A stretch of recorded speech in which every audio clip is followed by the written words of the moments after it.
नवरात्र का पवित्र महीना और इसमें मां की आराधना का वह क्षण है। मां की आराधना जब हम करते हैं तो इस संस्कृति में प्रकृति की हम आराधना करते हैं। यानी कैसा मां की आराधना का वह क्षण है, हम पौधे को रोपित करते हैं, यानी छित जल पावक गगन समीरा। हम दीप जलाते हैं, हम कलश के अगल बगल जौ बोते हैं, हम पल्लव रखते हैं, हम फल फूल, यानी संपूर्ण प्रकृति से जो मिलता है उसको समर्पित करते हैं। और आज हम प्रकृति के साथ छेड़छाड़ कर रहे हैं। यानी कलश में रखा हुआ जल जो पवित्र नदियों का होना चाहिए, वह नदियां आज प्रदूषित हो रही हैं। उस कलश में जो पल्लव पंच पल्लव लगते हैं वह पेड़ समाप्त हो रहे हैं पंच पल्लव वाले।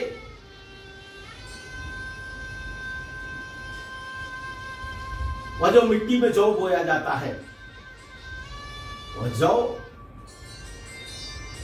आज किस प्रकार से उत्पन्न नहीं हो पा रहा है। अन्न जल पेड़ पौधे सबके ऊपर आज संकट है।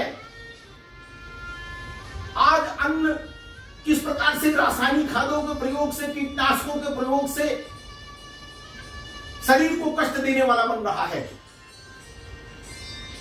विभिन्न प्रकार की व्याधियां इस शरीर में समा रही हैं। वह अन्न ठीक न होने के कारण से, वह जल ठीक न होने के कारण से, वह प्रकृति की वायु ठीक न होने के कारण से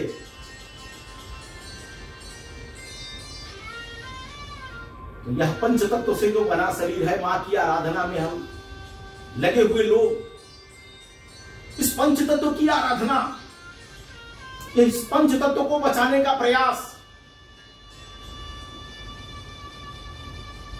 हमारा अन्न ठीक हो, हमारा जल ठीक हो, हमारी धरा ठीक हो, हमारा वायु ठीक हो। क्योंकि अगर यह प्रदूषण युक्त रहेंगे तो यह मानवीय जीवन भी नहीं रह पाएगा। इस ताकि से मां की आराधना करते हैं, उसमें सबको हम जुटाते हैं, नवग्रहों को जुटाते हैं, 10 दिशाओं की पूजा करते हैं और इन पर अगर संकट आएगा, इनको अगर हमने प्रदूषण मुक्त नहीं किया तो चाहे जितनी आप आराधना करते रहिए, जितना आप दुर्गा सप्तशती जी का पाठ करते रहिए, चाहे आप जितनी आरती भोग लगाते रहिए, यह जीवन सुखमय नहीं होने वाला है। मां की आराधना का यह संकल्प होना चाहिए कि हम प्रकृति की रक्षा करेंगे, पर्यावरण की रक्षा हमारा कर्तव्य है। पर्यावरण अगर नहीं बचेगा तो यह जीवन भी नहीं बचेगा, यह सत्य है। और फिर मां की आराधना में जो हम कहते हैं, वंदे मातरम में जो हम कहते हैं कि सुजलाम सुफलाम मलयज शीतलाम, यह धरती बनेगी, वह नहीं हो सकता है। इसलिए नवरात्रि में मां की आराधना अगर हम करते हैं तो हमारा प्रथम कर्तव्य बनता है कि हम प्रकृति की रक्षा करें। व्यक्ति, परिवार, समाज, राष्ट्र, विश्व, सृष्टि की अगर बात हो तो उसमें प्रकृति की रक्षा की बात, पर्यावरण की सुरक्षा की बात, पर्यावरण कैसे हमारा ठीक हो, चाहे वो पारिवारिक पर्यावरण हो, चाहे प्रकृति का पर्यावरण हो या संस्कृति का पर्यावरण हो, या सब ठीक होना चाहिए। यही एक तत्व भाव है,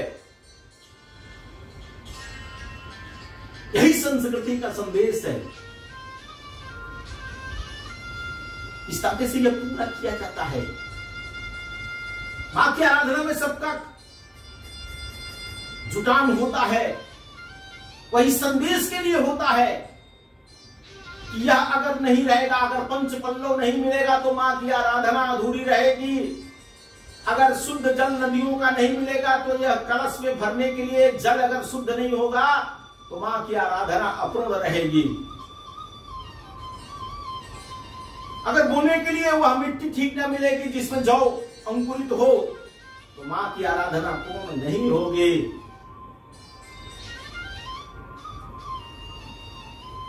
तो मां की आराधना अगर करनी है तो पर्यावरण की सुरक्षा करनी पड़ेगी। उसके लिए हमको पेड़ लगाना पड़ेगा, नदियों को प्रदूषण मुक्त करना पड़ेगा, धरती माता यानी मिट्टी को विष मुक्त करना पड़ेगा। हवन करते हैं वायु को शुद्ध करने के लिए, वायु को शुद्ध करना पड़ेगा। केवल आप एक्वा का पानी पी लेने से जल स्वच्छ नहीं होने वाला है, वह जल भी कहां से आता है, उस जल स्रोत को ठीक करना पड़ेगा। और जो पंच पल्लव आ रहा है उस पंच पल्लव के 5 पेड़ों को लगाना पड़ेगा। अगर हम मां को चरणामृत करते हैं अर्पित तो गौ माता को बचाना पड़ेगा, गंगा माता को बचाना पड़ेगा, धरती माता को बचाना पड़ेगा,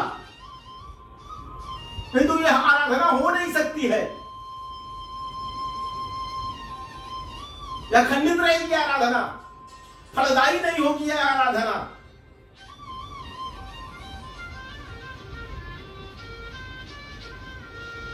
इसलिए मां की आराधना करने का यह संकल्प है कि हम पर्यावरण की सुरक्षा करेंगे।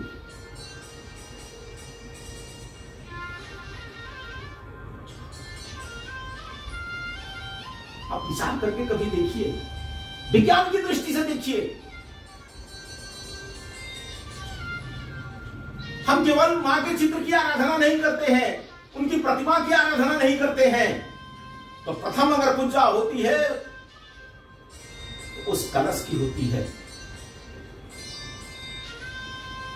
गोबर की बनी गौरी गणेश की होती है, उस सुपारी की होती है, उस पंच पल्लव की होती है, उस कलश में रखे हुए उस जल की होती है,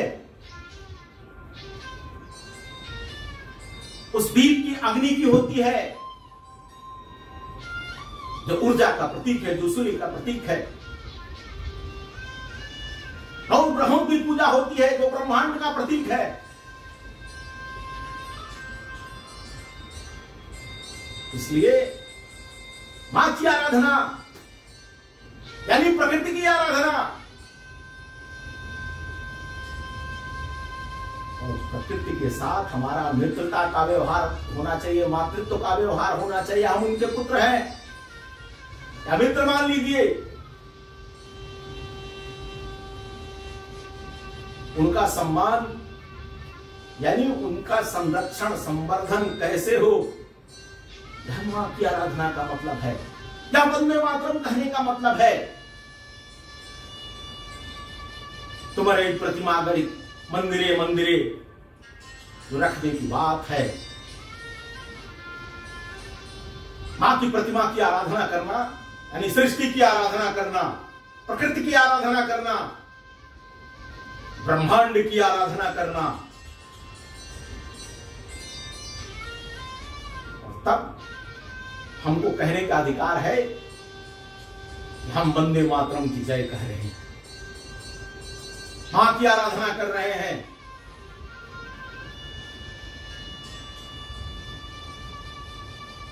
इसलिए नवरात्रि में यह जो संकल्प है, उन संकल्पों में पहला संकल्प है पर्यावरण प्रदूषण का संकल्प।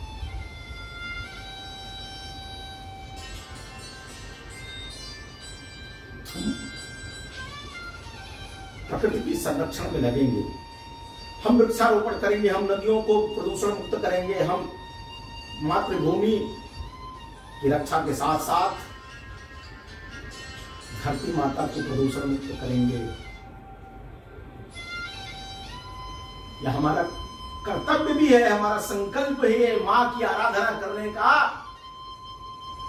यही मूल संकल्प है।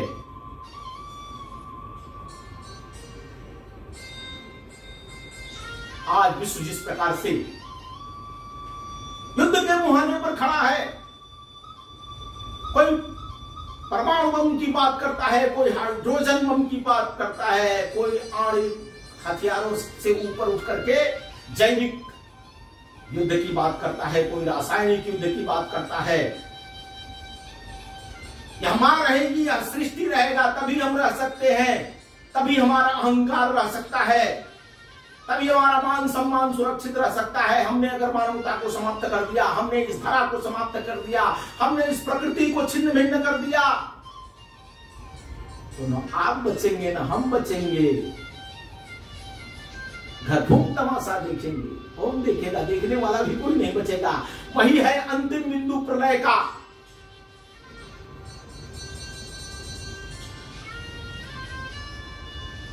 और उस प्रलय को अगर हम आमंत्रित करना चाहते हैं तो कर ले,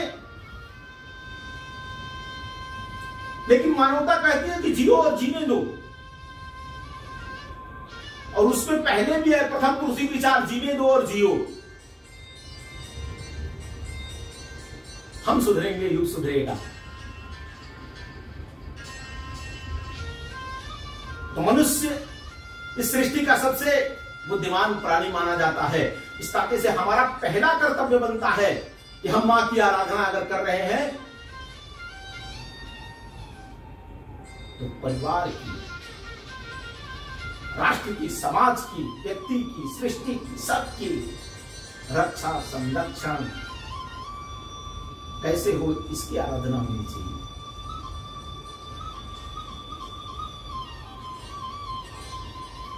आइए हम सब मिलकर के मां की आराधना में अपने को समर्पित करें, मगन हो जाए। आनंद मिलेगा, परमानंद मिलेगा, अखंड आनंद मिलेगा।